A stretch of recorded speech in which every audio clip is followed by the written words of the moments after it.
No Block, No Rock, Season 2, Episode 22. At the Patriarch Distillers, Soldier Valley Spirits. Mike, you got something colorful in your cup there. What you got? What are you drinking? I do. I have this blue drink. It's called the CB. Okay. And that is Soldier Valley Amber Rum, Blue Curacao, Raspberry Liqueur, and Lemonade. It is delicious. Okay. I will tell you that. So I came here. The first thing I had to look at was their bourbon. And I'm like, okay, what do I get? So I chose to go with what's called the Paratrooper Soldier. It's their special Valley bourbon and ginger ale. Very refreshing, crisp. Hopefully it's going to get me through this episode without a raspy voice. Tastes good. Tastes good. Kyle, yours is also very colorful. What you got? Yeah, I got the Red Dawn, which is the Soldier Valley vodka, cranberry juice, and Italian blood orange soda. So for a guy that doesn't do a whole lot of craft beers, this is like my forte. Like, this is the good stuff. Yeah, for this Kyle. is the good stuff for this is the Kyle. good stuff. That's your So, ish. no Yeah. ponytail for Kyle here. Right. He's yeah. like, I got chest hairs from drinking the good stuff. Yeah. And so, I'm the baby here. I don't drink liquor usually. I'm usually just drinking the beers, like Nebraska Brewing Company beers.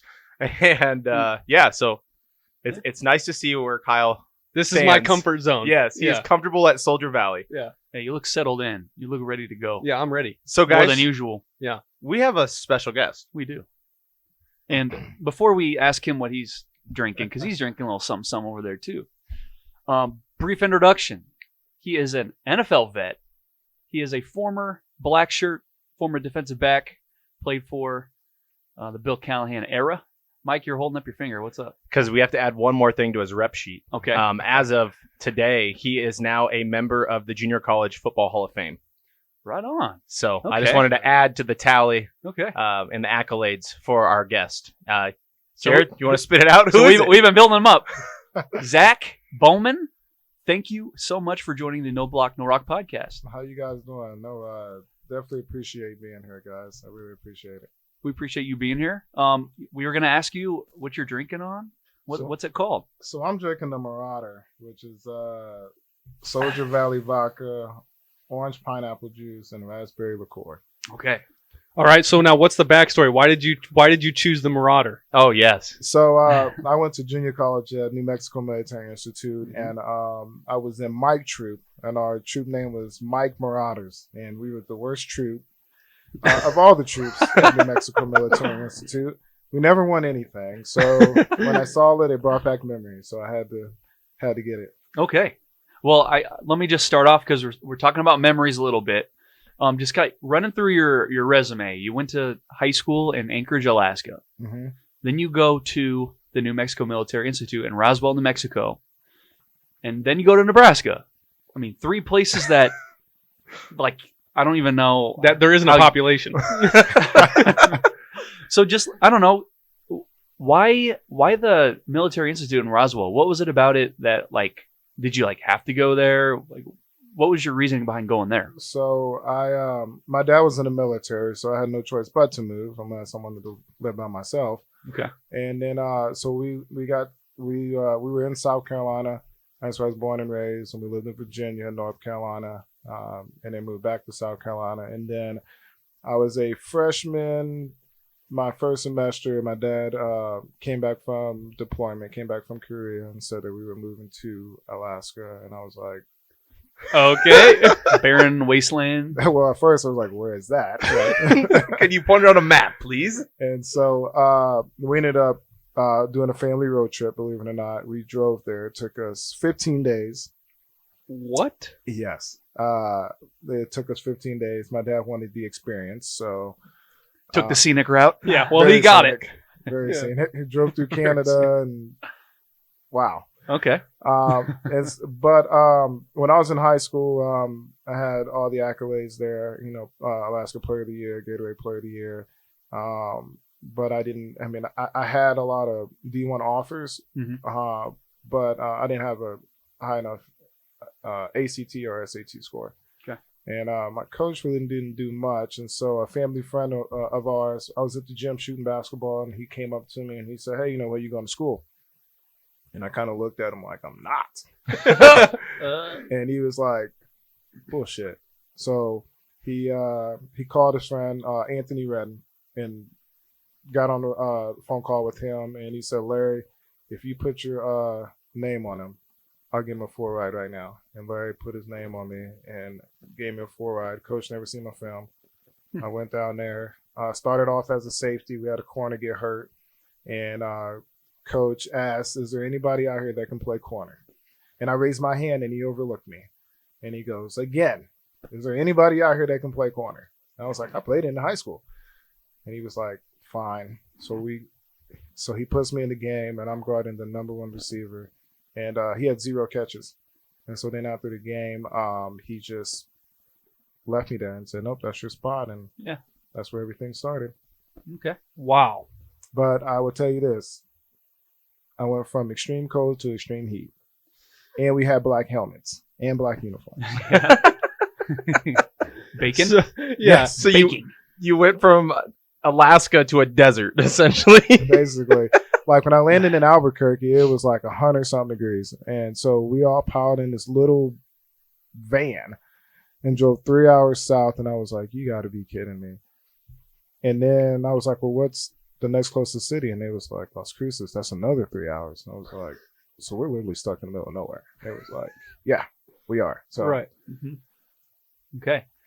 So, and like Mike, I know Mike wanted to ask you kind of about your recruiting process. And I just want to paint the picture a little bit. As a Nebraska fan in 2004, the year before you came, Bill Callahan, it's his first year, and he's known as the coach that's the guy who broke our NCAA record, 35 straight years of a bowl, showing up at a bowl game, right? And so it was like a very dour kind of environment, like very sad. And so I just want to know, like, because you came the year after in 05, mm-hmm, and you were a 5-star, mm-hmm, and I would assume that you kind of had the pick of where you could go. mm-hmm. So it's like, why Nebraska after like not making a bowl game? You're a 5-star. What was it about Nebraska? Was it a special coach that got his hooks into you? Like, what was it? I would say I was not a Nebraska fan. I'll be completely honest. Florida State. That's where I was going. And Bill Bush just, great recruiter. Okay. He called me every morning. Bothered you every morning. I stopped answering the phone, and then he would call me, hey, sub Z. But when I came on a visit, they played Southern Mississippi, and they lost. And I remember feeling like I lost. And it was my first time in Nebraska. It was great atmosphere. As much as I wanted to go to Florida State, it felt like that, this was the place for me. So the next day I, went in there and just wanted everything to be done with and said I was going to come here and play football. Okay. And so the pitch was probably like, but son, we have snow here. You like snow. It's not so freaking hot here. Well, you know what? When I first got here, on my visit, they introduced me to Valentino's Pizza, and I swear that they have changed the recipe. It's not near as good, right? Yes, it's not. It's different on a game day than, if you just go to a Valentino's in town. Yeah, There's something. They sprinkle something in Lincoln in the stadium. They sprinkle something in there. I don't know what it is, but I swear it was the best pizza I've ever had. I don't know if it's crack or what. So you brought up a name that is now current again in Bill Bush at Nebraska. Let's expand on that a little bit. What is Nebraska getting with Bill Bush now as the full-time special teams coordinator at Nebraska and back to his ways in recruiting? Obviously, it sounds like he stays on recruits early in the morning every single day. I'm sure that's part of the way of being a good recruiter.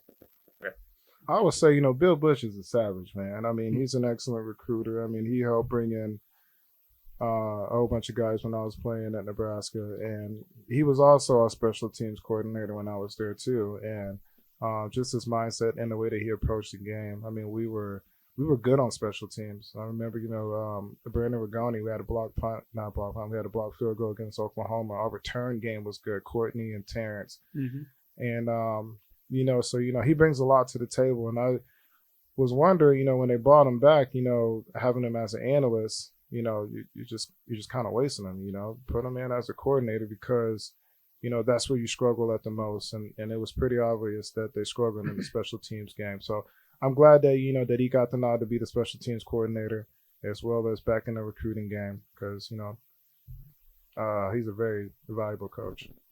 Yeah, and like another story that we hear about another incoming coach, Mickey Joseph, how he got Jamar Chase to come was he said, I'm not going to let you like go anywhere else. Like if you don't not hanging up this phone. He stayed on I'm the not phone. hanging up this. Yeah, I'm gonna stay on this phone all night, so you don't have any opportunity to talk with anybody else. Like he was on the phone with them all night, and so that just kind of reminded me of Bill Bush and yourself, how he just didn't let you go. No, he didn't. And it's funny because I called him the day of signing day. Oh, I think I'm gonna go to Oklahoma. And, okay, really? You were just bullshitting, right? Don't do this to me. Don't do this to me. No, coach. I already sent off the papers. I'll be there. I'll be there. But you know what though? Just not only football wise, he's also done a lot for me. Like when I was there academically, and there was days where I didn't want to go to class. There was days where I wasn't doing well in class, and he stayed on me, called me, talking about don't make me call your parents, and let's do the things we need to do. So I thank him for that as well, because if it wasn't for him, I don't think I'd have got my degree. Awesome. Yeah, so that's something that like you hear all the time from recruits and stuff is like just think like talking about the educational support that they have and making sure that they're doing those types of things. And the only thing that I can relate it to that I understand is watching like Last Chance U. Have you watched that? I lived that. Yeah, that was the grind, right? So they had, those people that were just in charge of making sure, like, are these kids going to class? Where are they at? What are they doing? What are their grades? Things like that. So I just think it's cool now that we're sitting here with you who's lived that and stuff that we've seen on Netflix. And it's all very true. I'll tell you, I went to Iowa Western and I graduated from Iowa Western. I didn't have anybody make me go to class because I wasn't an athlete. So I will say, it was nice seeing the football players and stuff actually showing up to class. He'd be like, "Oh, I didn't see Dion Long for 2 weeks," and then next thing you know, the coach is sitting at the door, standing there the entire class, making sure he stays. So. Yeah, old Coach Bush. But like I said, I can't appreciate all the things that just not only him, but John Blake who passed away. That was, that kind of hit me a little bit, and then Phil O'Mation. Let me tell you a story about Phil, guys. I swear, I cannot escape this guy. He's everywhere, man. Not only was he my position coach, okay? So I'm in Chicago. We're practicing, and I see this guy over there with a towel around his neck. And I look, and I'm like, you got to be shitting me. This mother... Coach E. Coach E was there. So, of course, he blows his whistle. I think he's thinking he's coaching me in the pros, right? So I'm like, okay, had a little moment with him there. And then all of a sudden, I'm in Miami. It's my last year. Lou walks into the room. Kevin Cora walks into the room, and it was like, boy, do we got a surprise for you. And I'm like, I just look around. You already knew, right? I'm like, what?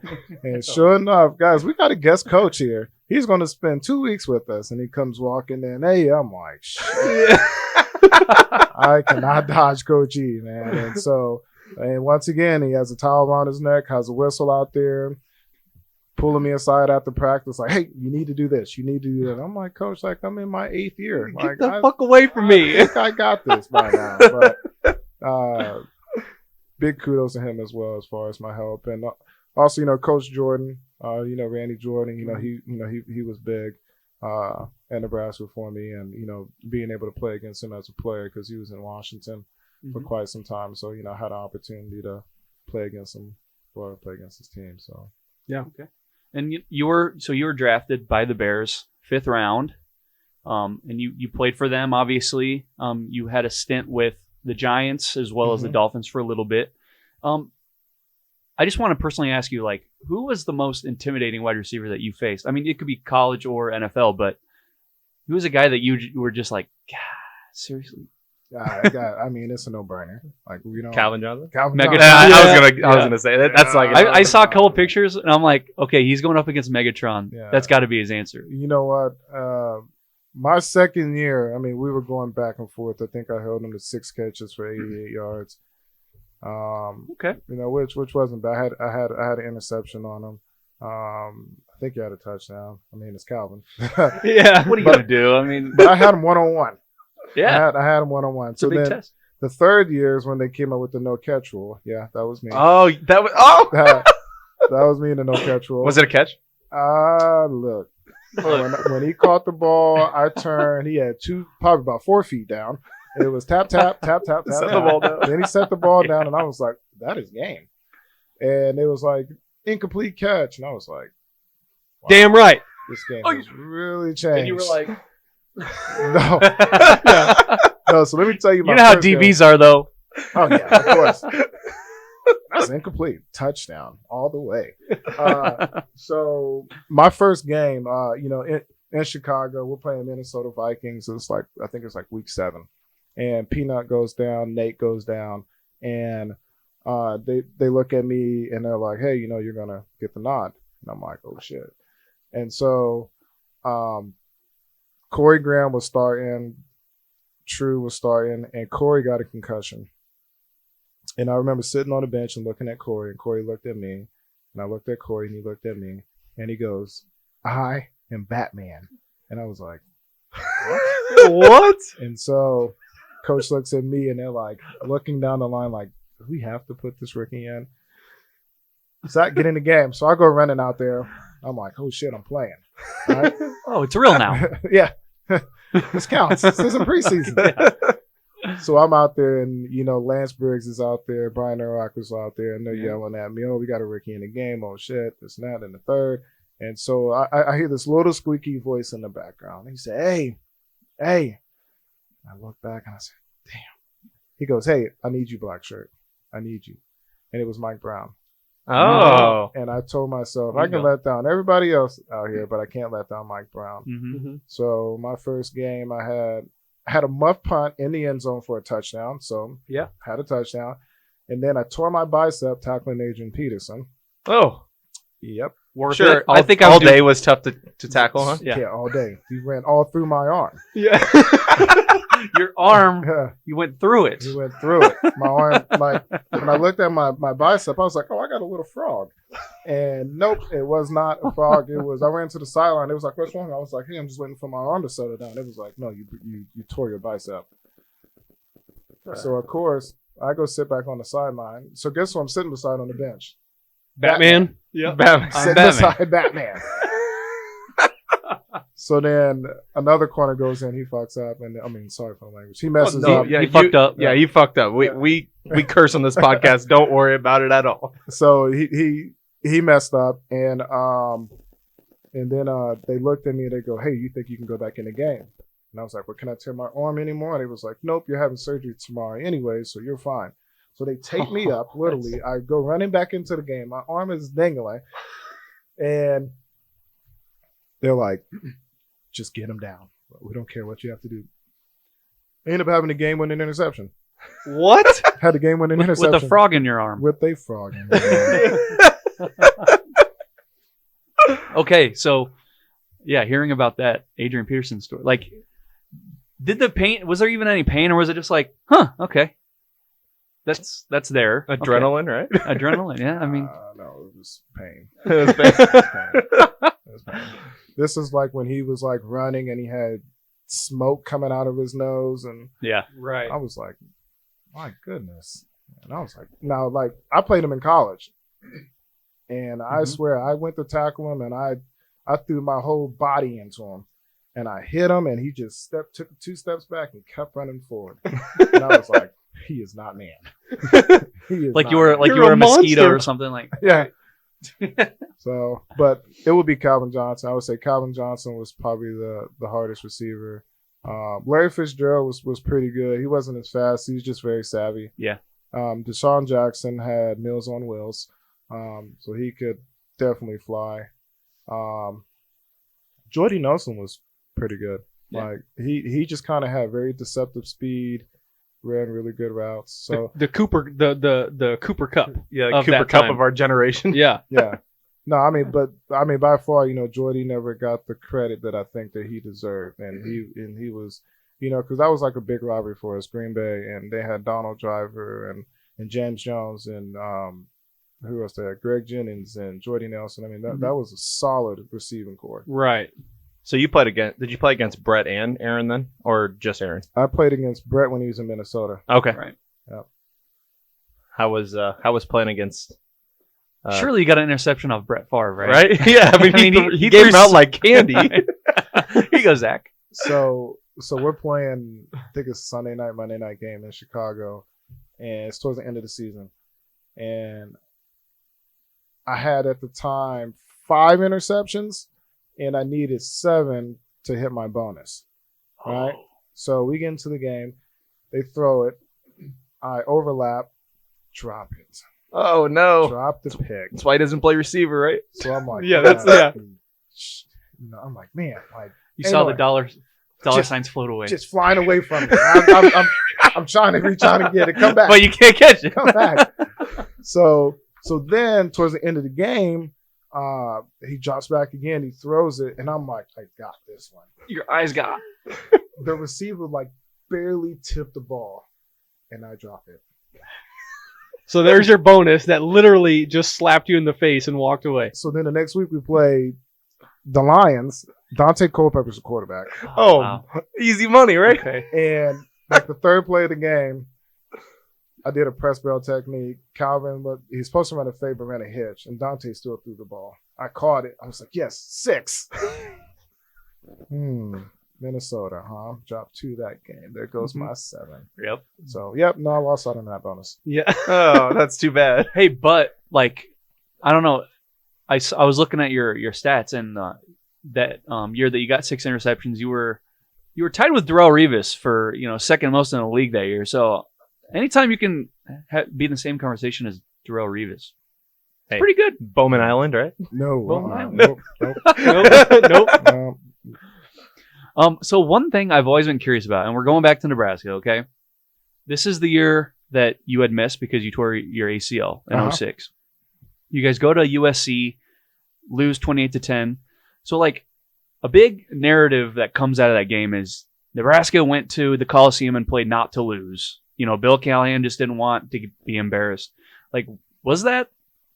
I don't want to say that was obviously the plan going in. You're not going to say that, but did you come out of that game going, damn, I mean, we could have done more than that? At that time, they're just a different breed. And, True. we went into the game feeling confident, but then, as a coach, you're thinking about ways that you can sneak a play in there. That's why we ran the fake punt, and, we got it. That kind of brought some momentum. But, when you got Dwayne Jarrett and Steve. Wendell White was he? Yeah, I mean, I don't know. They had a very talented team. Yeah, I think they had didn't they have a 2-headed monster at running back or something? I don't know. Well, then I We'll have to remember that was the game in Lincoln that we tore the ACL or hurt their best player like the first drive, and then after that it was just all hell broke loose. No, we was in it till halftime. I mean, it was a physical game. I do remember Ricky Thanaris just Mhm. running down on special teams like he normally do and just throwing his body into people. Right. And it was a physical, but once again, they just had a ton of talent. Yep. It was at the time USC. 05 they were good. 06 they were good. 7. I mean, they just kind of had their run that year. And I just remember so much hype going in like that 07 game. College game day came to town, and I think it was like a return. USC had a return to like Nebraska's inside the 5-yard line. It wasn't a touchdown, but it was like, God, all that hype It was went. It was a fullback dive. Yeah, that's what. Oh, Mhm. yes, it was. It was a fullback. We had it, and fullback dive, and he went literally about 98 yards untouched. I tackled him. That's how I know. You caught up to the fullback. I Congratulations. caught the fullback. That's good. They ran untouched through the middle. It was like, wow. It's like nobody touched him. He just ran. It's like That that. was ran right in the middle. Like it was a trick play. Like, And shit. it took Zack 98 yards to Yeah, catch it him. took me- well, I was on the outside, so when I was like, wow, he's just really. You run pretty fast when nobody touch you, Right. and so that's what happened. He's coming off a torn ACL. Give him a break. Yeah. Come on. Although we find ourselves at Patriarch Distillers, Soldier Valley Spirits in La Vista, we still want to shed some, get some little love to Nebraska Brewing Company, even though we're not there. We still love them. Absolutely. We love Nebraska Brewing Company. And we just want to tell you a little bit about the new beer they just released. It's another day one Nebraska Brewing Company staple called Farrell's Red. Barrels. It is named after the family itself. One of the owners, her maiden name is Farrell, so that is it is something I know the family very well, and it is actually one of my favorite beers there. It's an Irish red beer. Excellent, and it is on tap, and it's only on tap during certain times of the year. So perfect time for St. Patty's Day around the corner. Heck yeah. Go stop in the tap room, give it a try. Farrell's Irish Red. Yeah, if I was there, I think I'd probably get their Hefeweizen. I don't know, I'm just in that kind of mood. So I'd get their Hefeweizen. Yeah, well, I guess going back to the red that Mike's talking about, you would have thought last week when they were talking about that thing and how it was getting ready to come out, Mike would have gave his left testicle just to take a 6-pack of that thing home. It was there. It was ready to go. And Mike's like, just let me take one. And I was he's like, no, it's not ready. Hey, Connor, can I steal this? And he's like, well, no, because you can't have it. And I'm like, oh, sweet. So you only like me on Mondays. Okay, that's fine. Yeah. So, But, so according to Mike, it's very good. yeah, excellent beer. Go check them out here in La Vista, Nebraska Brewing Company tap room. Indeed. Zach Bowman, we didn't forget about you. Don't worry. Thrown off by the left testicle. Well, yeah. Thanks for... It got extreme the other night. Hey, you get a couple beers in Mike, and then you show him a beer he likes, which there isn't many that he doesn't. yeah. Yeah. Okay. Gonna happen. Enough about your drinking habits, Mike. Zach Bowman, like we're trying to think of a good kind of segue, but we got the season coming up. Okay, hold on. Baseball in 10 days, just saying. Oh, he's our Yeah. baseball guy. But and that's beside the point. Spring practice will be coming up. You going to the spring game, do you think? I haven't been in a spring game in quite some time, but looking forward to going to one this year. Oh, So wow. you are going, okay. Yeah, I'll go this year. Why this year and not past years? Why this year? Kool-Aid? COVID. Oh, COVID's, yeah. I said Kool-Aid and he said COVID. Kool-Aid, COVID, same thing, right? It's very very easy to get, Same right? effects on the mind. Yeah. Tasteless. Tasteless. All right, so I just want to get your gauge on, what do you expect from this team? We got a crap ton of transfers coming in. There was just a little press release today. Our returning production is the second lowest in the Big Ten, where, hey, some people look at that as a positive because, after all, we were 3-9 last year, so maybe we need some fresh blood. On the other hand, we were close. So having all these changes might offset the closeness of last year. I don't know. But what do you think of this team coming into 2022? What are your expectations? I think, first of all, that you got to get competitive in the junior college market. There's a lot of good junior college talent out there. I'm just not saying that just for myself. But, Right. When you're looking at a high school kid, you're looking at least a year and a half to 2 years development, unless you're Alabama. Those kids come in apparently just made like that. And they're made in a test tube. Yes. Yeah, exactly. But for us, I'm optimistic about this year, man. I mean, we were close last year, but you're going to have a lot of young guys that's going to need to step up. I think with a new quarterback who's never played at Nebraska, we're a tough crowd. We'll love you when you're doing good. When you're doing bad, we'll beat you down really quickly. But for me, they got to get the passing game going. I think that was a big problem for us last year, being able not to. Well, we could pass ball, but we can only pass it to one person. But we got to be able to spread the ball out. I felt like defensively we played good enough to win games, and with this new quarterback and also getting this running back Anthony Grant from the greatest junior college of all time, New Mexico Military Institute, I think is really going to help our offense out. Coming off a national championship, too. Of course. That's a great school. Were you guys successful when you were there? Did you guys win any natties or anything? We were hot garbage. Hot garbage. Yeah, we were hot The greatest junior college of all time. of all time. Of all time. No, we had a ton of talent.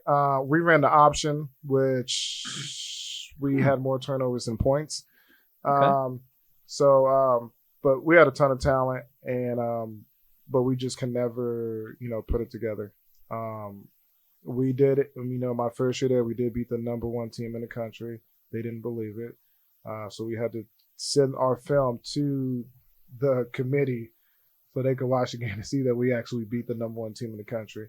What? Yeah, That's yeah. Odd. weird. It was Dixie State. I mean, they were like, compare them to North Dakota State. Wow. Oh, okay. Yeah, So they were a JUCO powerhouse. powerhouse. And yeah, because they went from JUCO to D2, which doesn't really happen that Right. often. And we was at the bottom of the barrel, so we were like Hastings. And I'm just kidding. Are you though? I'm not. I coach at Midland, so I had to think of the team. I couldn't really say Concordia because they beat us this year, but Right. Yeah. Hastings. Okay. So, Yeah. I think we're gonna win more than 3 games this year. Nice. All right. Whoa. So, I mean, look. does anybody... Wait. 3 games? 4? 4? Bowl game. Bowl game. You say bowl game. That's what I say. Okay. Okay. Yeah. So That's what I say. after week 6, And they take 5-win teams now, guys. Calm down. Yeah, they do. sometimes they were trying to take the best 3-9 team of all time. Stop. Please, God. Please stop. So, all right. So now that you said you're a coach at Midland, and so like, have you ever had an experience kind of like what Nebraska's going through right now with bringing on a whole new offensive staff, or trying to bring together all these new players and all these new coaches like Jared was talking about? Do you have any like experience in kind of how that stuff works, or how difficult that is to actually like come together and work together? It's very difficult because once again, you got a new offensive staff, you got new terminology, you got new ways that he want to do things, you got new blocking schemes, you got Rayola who's the new offensive line coach, who I played with at Chicago. So he has his different techniques from Greg, and so yeah, it's going to take some time. And Time that Scott Frost does not have. well, with them bringing in a whole new offensive staff, they're going to give him some time, at least 2 years. That's also what I think too. I think you bring all these new people in, and I mean, barring just a complete, just a disaster Shit show. Yeah, I honestly think he does have 2 more years. But I'm sorry to interrupt you. But you got to give him 2 more years. But the thing is that you don't want those 2 years to be like your first 2 years, and you can only blame the player so much. You can only blame the buy-in so much. Either your personnel fits your scheme or your scheme fits your personnel. And you got rid of all the toxic players that people thought were toxic. Now you got to build a team. You got to build a locker room. That's where everything starts, is in the locker room. You got to have leaders. You got to hold everybody to the same standard. And when you treat certain players different, other players see it, negativity starts to set in. So I think 2 years they should be up and running, but they got to be able, once again, they got to be able to pass the ball. I mean, when you're looking at your roster and you have to compare it to the top teams in your conference, and if you compare your roster to the top team and you sit there and say, can we compete with this team? And the answer is no, that means you got to go out there and you got to keep recruiting, right? Mm-hmm. Because once again, when Ohio State comes into town, you see their talent. Yeah. And you wonder, like, well, why can't we get those kids, right? We got the best sales pitch of all. You can come in, you can play right now. Yeah. You don't have to wait behind nobody. You can come in right now and you can play. So what are we doing to not be able to get those players? But at the same time, you can't lose to the middle, to the bottom tier teams too. Losing to Illinois, they're in a rebuilding year, but that hurts. First year. Yeah. First year for Illinois. That hurts. Well, and you bring up a good point of, well, why don't they come to Nebraska? I mean, a new thing that came in that wasn't here when you were playing is name, image, and likeness. Players can compensate on their name, image, and likeness, and they can make money. And that's a big sales pitch at Nebraska. We are the only show in town, and we can sell that to recruits and say, hey, you're going to make a lot of money if you come to Nebraska, because we have old farmers in West Nebraska that just they have nothing else to do besides throw their money at players and endorsements and everything else because they want to see Nebraska succeed. So I'm kind of with you. It's like, why not come to Nebraska? There's zero excuse of why we can't get some of the talent that some of these other schools are getting. And Scott Frost has really never had a talent issue, though. He's had top recruiting classes. It's just been what he's done with the talent. But you tell me the top recruiting class he's brought in. Well, okay, so let me kind of piggyback off that a little bit. Okay. Like, they're not top recruiting classes, but they're good enough to not be 3-9. Yes, they're You know what better I mean? than the teams you're losing to every year. They're usually number one in the West, and you're Yes, still losing yeah. to most of the teams in the West. Yes. But who's number one in the West? Wisconsin. I mean, Iowa. Do you you- got- you like got- on the field, you mean? Like on the Yeah. field? Yeah, Well- I mean because I've got away from the whole rankings and the stars. Oh, yeah. I don't believe in that stuff. You know, what is it that Iowa's doing? What is it that Wisconsin's doing that they can get farm? I mean, basically, farm boys and develop them. Yep. And turn them into ball players. Are they killers out there? No, but they do what they do well. Mhm. And so, what's the gap? What's the problem that we can't do that in Nebraska to where that we can actually develop these players? The stars and all that other stuff. Omar Manning came in with a lot of hype behind him, and my buddy was like, "Omar who?" And that's not throwing shade at Omar. But Right. at the end of the day, like you build up this kid with all this hype behind his name, and he's number one junior college player, and he can do this and he can do that. But hell, when I'm watching the game on Saturdays, He ain't on the field. That's. I mean, I'm not going to be the one I'm not going to be the Omar Manning defender by any means, because that first year he was going through his own whatevers. He played okay last year. He played all right. but sometimes he wasn't on the field. Yeah. But like going to your point, I think Nebraska football has been in a state of like disrepair. There's no identity to lean on.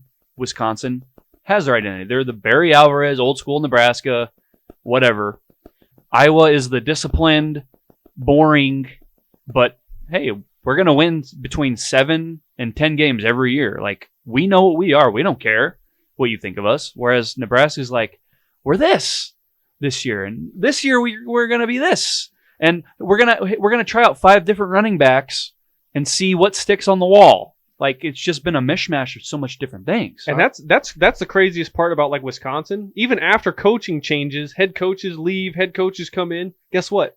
They still do the exact same thing as the last person that was there. It's their bedrock. Yeah. I mean, hell, look at Northwestern all the way up until last year. Northwestern's a very disciplined team, and they're going to nickel and dime you, and they're going to wait for you to make the mistake, and then they're going to pounce on you. And Northwestern's had our number. For some odd reason, they've had it, but they're good at what they do. Yeah. They have an identity. Look at Minnesota. They're just now starting to get their identity. So now with all these other teams beating us and that are better than us,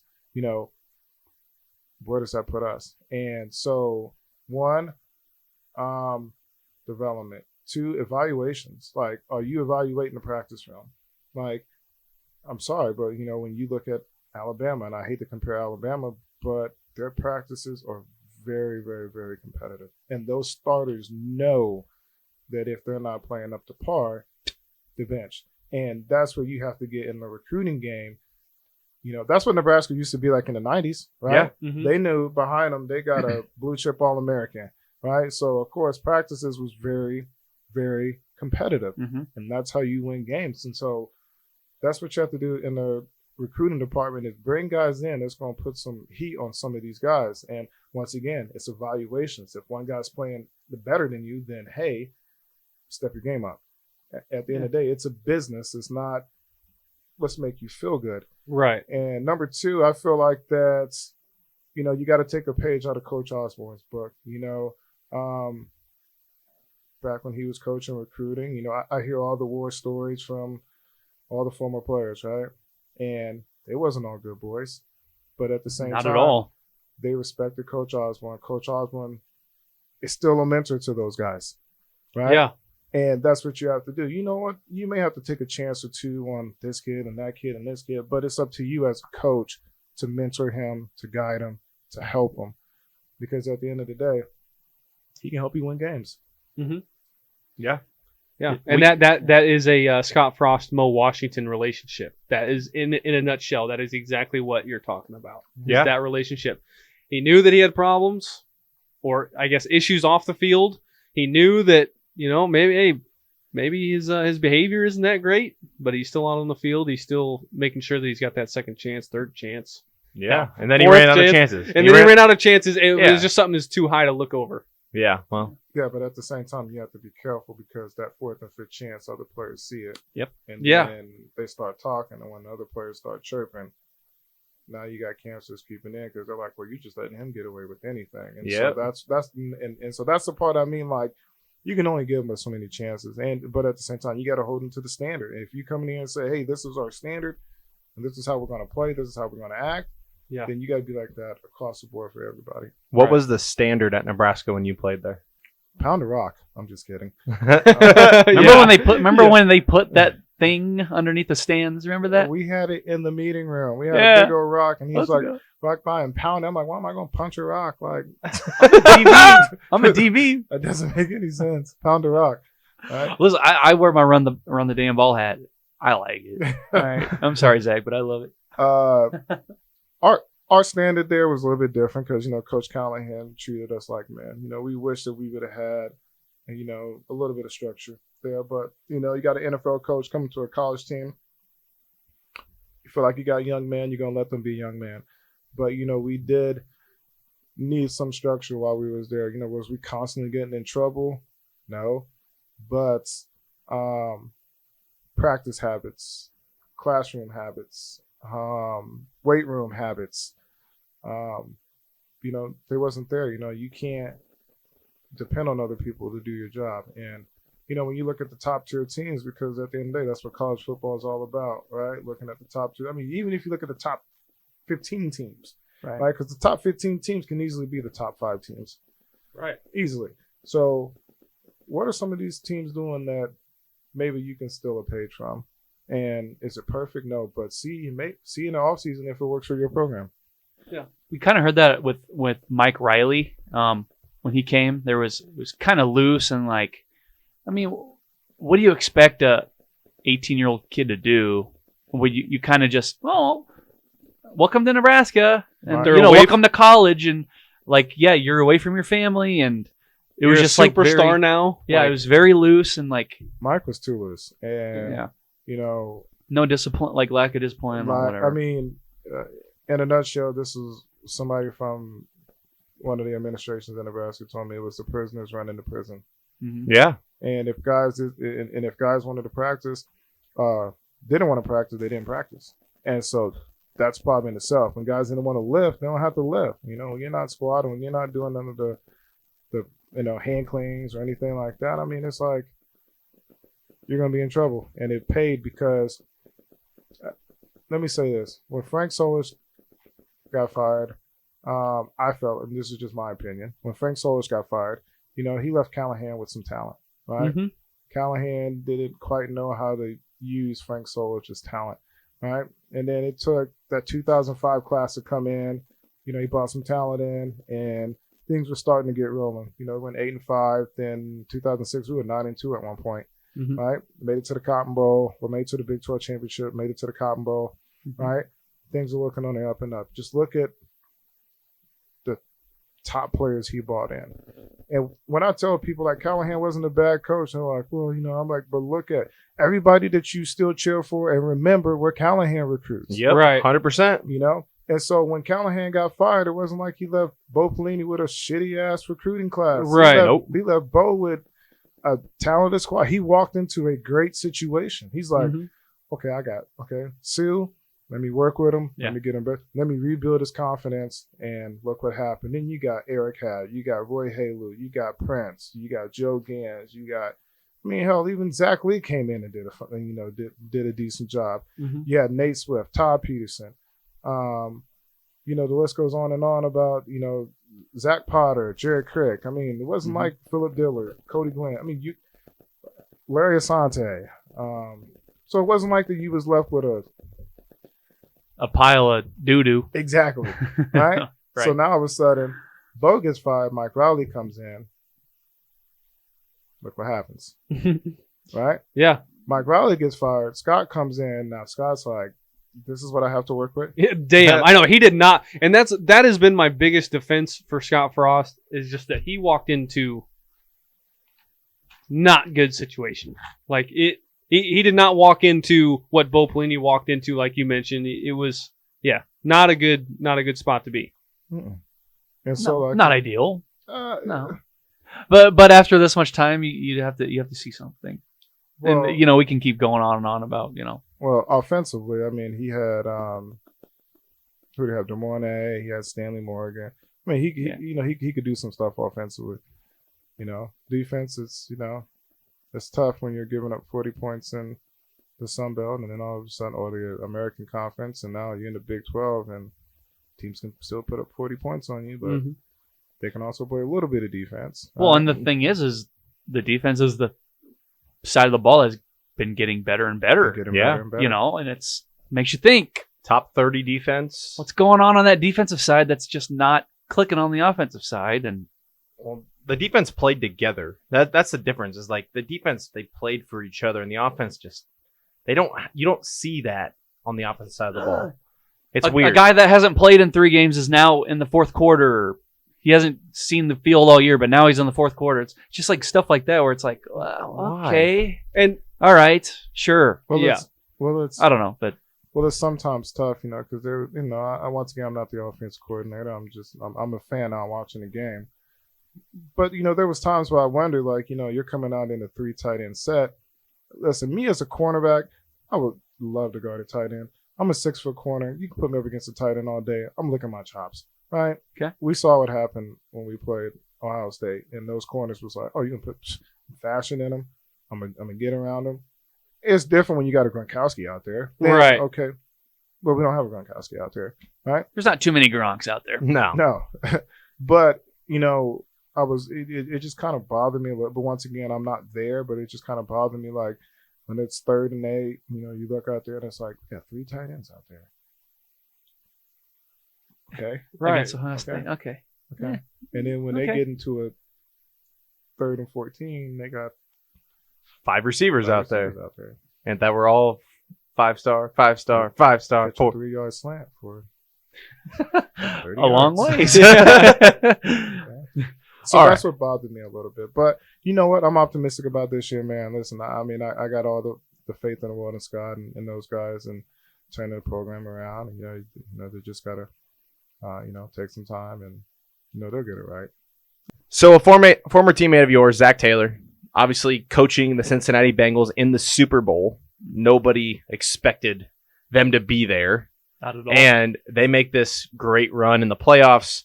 I've been wearing my Bengals gear. I'm not even a Bengals fan, but that is the team I chose to win the playoffs because I like watching Joe Burrow play. I'm rooting for Stanley Morgan, and Jamar Chase is a beast. So, Sure.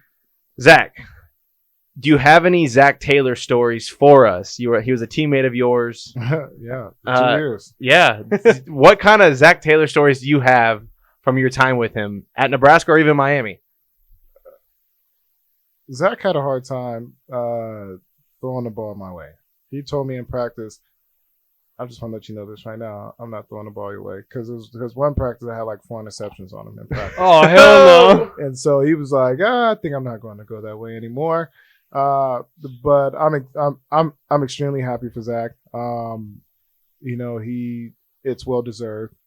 His first 2 years, it was rough, but definitely needed this year. And I think that Lou is his defense coordinator. Lou was my position coach when I was in Miami, so I'm definitely happy for those two. Got a lot of respect for Lou. And my message to him is, bring home the Super Bowl. I mean, you done made it this far. Bring home the trophy. So, but once again, I'm excited for him, and I'm excited for the Rams as well. Joe DeCamillis and Dwayne Stukes was my special teams coaches in Chicago. They're special teams coaches in not St. Louis, but for the Los Rams. Angeles. Yeah. Yeah. Wherever they're at now. When right? I was playing, it Yeah. was St. Louis. Right. So, One of the 18 LA teams.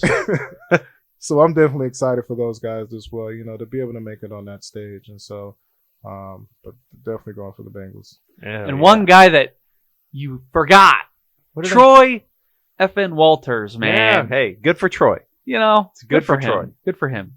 Well, my son, you know, we decided to do this little fantasy football league, me and my boys, and they were like, Bryce, he's 6. And he go, well, which team think gonna make it to the Super Bowl this year? And Bryce was like, he's 6. At the time, he was 5. He knows nothing about football, just sees colors. And he goes, sees the Bengals mascot, and he goes, the Bengals. And I'm like, okay. you got a lot to learn. Yep. And sure enough, he's like, Dad, what did I tell you? Oh my! Told you they was gonna make it, Dad. He was gonna let you have it too. Oh my gosh, brother, you were absolutely right. Like they did made it. So another story. You know, we were playing Michigan in 2005, and you know, I have a lot of respect for Zack because Zack never blamed the line for anything. If he took a sack, you can hear him. That's my fault. That's on me. I got to get rid of the ball. I got to do this. I got to do that. But this one time, this may have been on the line. This one time. Because Michigan had a really good defense. And I remember a guy came off the edge. And I was like, oh, this isn't going to be good. Oh, you can see it coming. And Zack didn't even see it. He hit Zack so hard. His mouthpiece went flying. You could see the saliva coming from his mouth, out the mouthpiece, out of the helmet. And I was like, is he going to get up? He got up. He always did. And guess what he did? He looked at the line and said, my bad, guys. That's on me. I was like, with his mouthpiece shit, 10 yards away. And that may have been on that time, but they got through too quick. Right. But, you know, that just speaks of his character. And even in Miami, you know, we would talk, you know, we would throw the ball together and practice a few times here and there. But, you know, Sue was there. But it's always good to see, you know, one of your former teammates, you know, coaching and doing great things. And so just extremely proud of him and his family. Did he ever show head coaching tendencies when you played with him? Did you think he was going to be a coach? Yeah, I mean, I always thought he was going to be a coach. I mean, he's smart. I mean, that's ZT. Played under Callahan, which I think helped, and, you know, Mike Sherman. I mean, it's just crazy because played under Callahan. You know, Callahan had a dictionary for a playbook, and Callahan's son hung around us every now and then. And to see Zack hire him as his offense coordinator is just like, wow. Like, you know, it just speaks volume of the relationship that him and Coach Callahan had. But I saw him being a great offense coordinator. And then, you know, he went to Los Angeles. Let me get the team right. Yeah, Los Angeles. And under Sean McVay, did a great job. And, you know, just blessed and thankful that he got the opportunity that he deserved. And he's doing his thing, man. Yeah. I'm just sad that we didn't get Joe Burrow to Nebraska. Aren't we all? God. Aren't we all? Yeah. So what? I'm Hour not number sad. 2 coming up? We talking about that? Hour number No, we don't need another hour. I'm not sad. You know what? He To would be have never honest done with it. you- To be honest with you, I'm glad he didn't come because he wouldn't have had the weapons that he had at LSU, man. Hell I no. mean, Look at the dude that we had. He's down in Kansas State now. Yeah. It's like, you know, Joe Burrow came to Nebraska, and who knows where he'd be now. He's definitely not in the He Super wouldn't Bowl. be in the Super. Yeah, he wouldn't be in the He'd Super be Bowl. selling cars at some Oh, used car lot or Oh, something. come on, give him now. some more credit. No, than that. I'm just saying, like, Joe Burrow is Who's he Joe gonna throw Burrow. to? What? Who's he going to throw to? Because That's at what I'm LSU, saying. he had Jamar Chase. Jefferson. Oh, yeah. Shit. Justin Jefferson. Yeah, They're okay. They're pretty good. They're You know. decent. Yeah. I mean, he didn't have anybody to throw the ball to. He would not have had the same career. So any Nebraska fans that are like, we could have had Joe Burrow and been really good. Maybe not.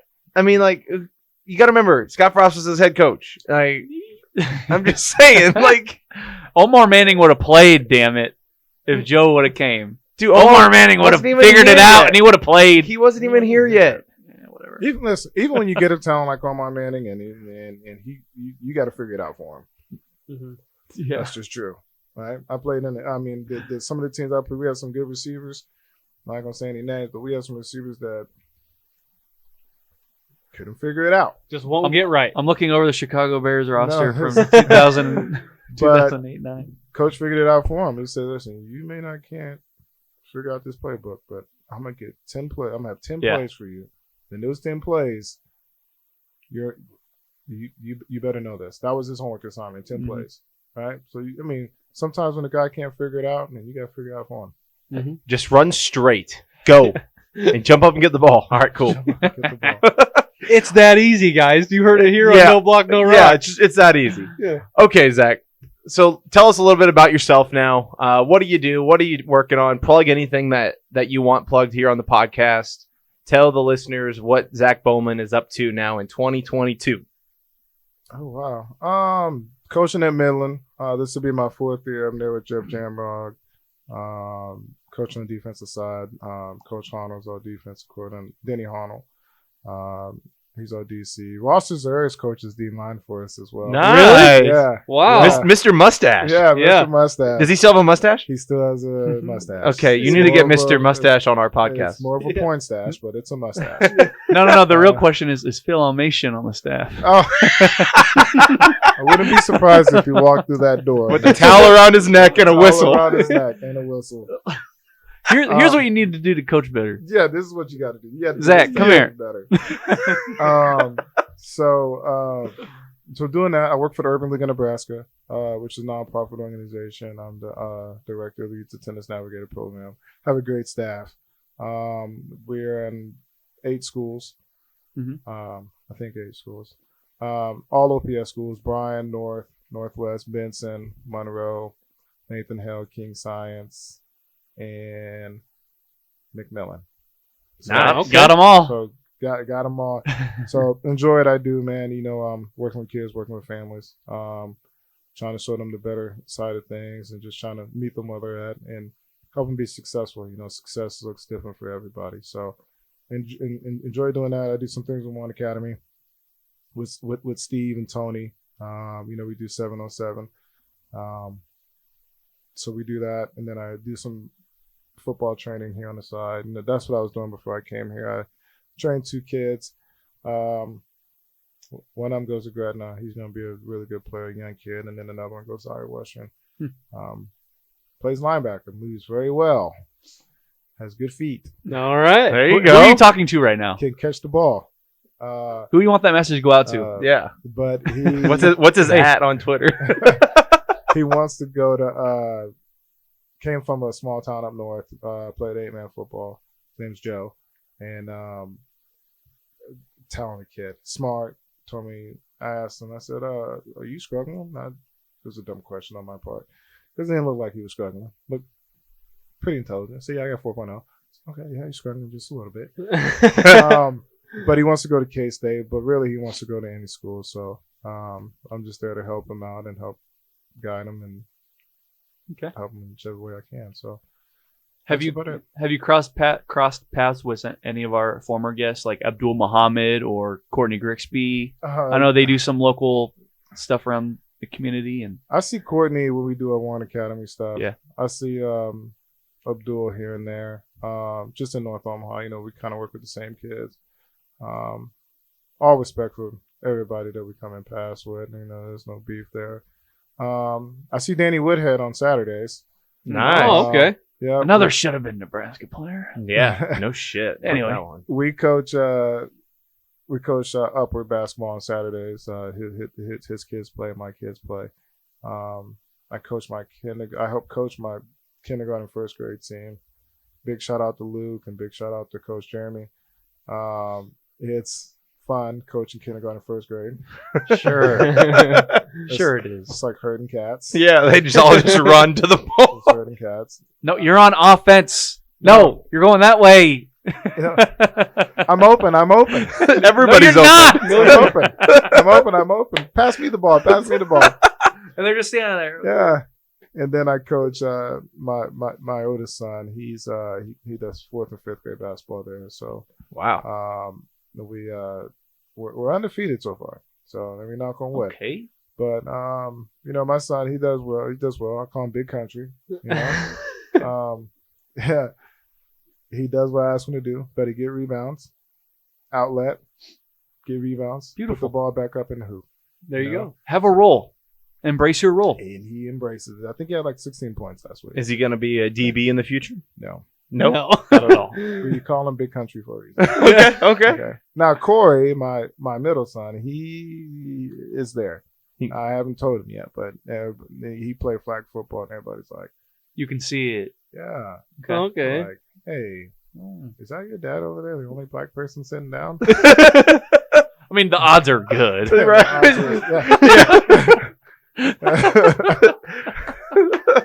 So, but no, he's but most importantly, they're my kids are good kids and stuff like that. So, All right. Well, look, I mean, I don't think we have anything pressing to discuss. No. Yeah. I mean, look, Yeah. Nebraska was lucky to land you as a football player, and now Nebraska's lucky to keep you and have you around the community coaching and taking care of all the youth stuff that you're doing. Yeah, And, you could go anywhere, but you stayed here. That's right. And No Block, No Rock is lucky to have you as a guest. well, I Yeah. appreciate it, guys. Seriously, we definitely got to do this again. Oh, Freaking anytime. A, man. Absolutely. Especially during the season, we can break down a game or whatever. Yeah, the DB A play. win. Maybe a win? That what? One of their 6 that Hey. they're going to get. Yep. Yep. Cotton Bowl, here we come. Yes, sir. All right. All right. Hey, let's sign off.